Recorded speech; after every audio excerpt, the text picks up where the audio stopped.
જય દ્વારકાધીશભાઈ. જય દ્વારકાધીશ. હા, શું નામ આપનું ભાઈ? મારું નામ દેવજીભાઈ.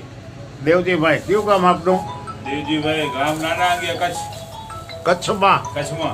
બરોબર. શું પ્રોબ્લેમ હતો તમારે? મારે પ્રોબ્લેમ તો ઘણો હતો. તોય ખાસ કરીને મારાથી ઉભો જ થયો હતો. પેરાલિસિસનો હુમલો આવ્યો છે. પેરાલિસિસનો હુમલો. બરોબર. પછી તમે શું કર્યું? પછી આપણે આ દવાનું માલિશ કર્યું. તેલનું માલિશ ચાલુ કર્યું એટલે મોરબી તમે કોન્ટેક્ટ કરી અને તેલનું માલિશ 2 મહિના કર્યું. 2 મહિના કર્યું. બરોબર. પછી તમને અહીં મોરબીમાંથી ભલામણ કરવામાં આવી કે દ્વારકાની અંદર દિનેશભાઈ વિઠલાણી અમૃત પુષ્પ નામનું પ્રવાહી બનાવે છે અને એમની પાસેથી શીખીને તમારા ભુજની અંદર નરેન્દ્રભાઈ ડઢાણિયા અમૃત પુષ્પનું વિતરણ ફ્રીમાં કરી રહ્યા છે એવું તમને માહિતી આપવામાં આવેલ. પછી તમે ત્યાં ડઢાણિયા સાહેબ પાસે ગયા અને શું અમૃત પુષ્પ ચાલુ કર્યું? કેટલો ટાઈમ થયો? 2 મહિના થયા. 2 મહિના થયા. હવે પહેલા તમારી પરિસ્થિતિ શું હતું? તમે ઊભા ન થઈ શકતા? ઊભા ન થવાતું. અત્યારે હવે કેટલું બાકી રહ્યું? અત્યારે સારું 70% ફરક પડી ગયો. 70% પેરાલિસિસમાં તમને વગર પૈસે વગર દવાએ ફેર પડી ગયો છે. બરોબર.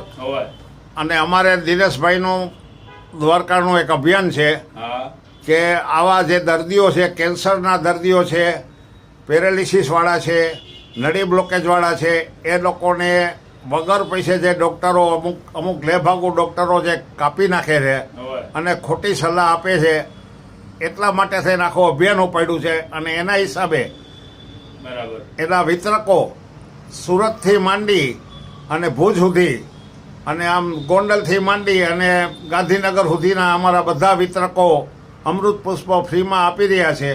અત્રે મોરબીમાં પર્વતરાયના પાનનું તેલ બનાવી છીએ અમે અને પેરાલિસિસવાળા માટે જ આપી છીએ. અને કુદરતે અમને એક શક્તિ આપી કે તમારે 70%નો 3 મહિનાની અંદર સુધારો થઈ ગયો. તમારો પહેલો વિડીયો મારી પાસે પડ્યો છે. તમે ઊભા નહોતા થઈ શકતા.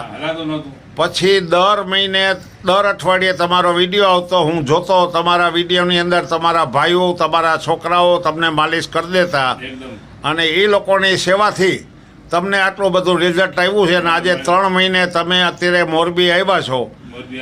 એટલે દિનેશભાઈએ અમને જે માર્ગદર્શન આપ્યું છે કે આખા દેશની અંદર લોકો સ્વસ્થ થાય અને તમે પોતે સ્વસ્થ થયા છો તો તમારો એક ઈચ્છા શું છે? એક મેસેજ આપો કે દિનેશભાઈને તમે હમણાં કંઈક મને કહેતા હતા કે અમારે સેવા કરવાની છે. હું કેદી ચાલુ કરું? બોલો. અમૃત પુષ્પ બનાવવું છે તમારે? તો અમૃત પુષ્પ બનાવવાનું. અને પર્વતરાયના પાનનું તેલ? પર્વતરાયના પાનનું તેલ કેદી બનાવું? બોલો. હું પોતે બરાબર થઈ જાઉં કેદી. હવે કેટલું બાકી રહ્યું છે? હવે 30% બાકી છે. કાંઈ વાંધો નહીં. દિનેશભાઈને કહો કે મારે ચાલુ કરવું છે. દિનેશભાઈનો આભાર માનો. દિનેશભાઈ વિઠલાણી દ્વારકાવાળા, ખૂબ ખૂબ આભાર. મને જે આટલા સુધી પહોંચાડ્યો ડઢાણિયા સાહેબ આપણા ભુજની અંદર. નરેન્દ્રભાઈ, એમની સાથે મુલાકાત કરી તમે? એની સાથે પહેલી મુલાકાત. હા. એ મુલાકાત પછી અત્યારે ચાલુ પીવાનું. બરાબર. કેટલા બોટલ પીધી? 3 બોટલ પીધી. કાંઈ વાંધો નહીં. આ મારો પેરાલિસિસનો અત્યાર સુધીમાં 30મો કેસ 80%એ પહોંચ્યો છે. 30 કેસમાં મારે રિઝલ્ટ આવ્યું છે. આજે તમારો છેલ્લો વિડીયો આવ્યો એમાં તમે 3 માળ સુધી પગથિયા ચડો છો અને 3 માળ ચડતા ચડતા તમે દ્વારકાધીશને બજરંગબલીનું નામ લેતા લેતા ચડી શકો છો.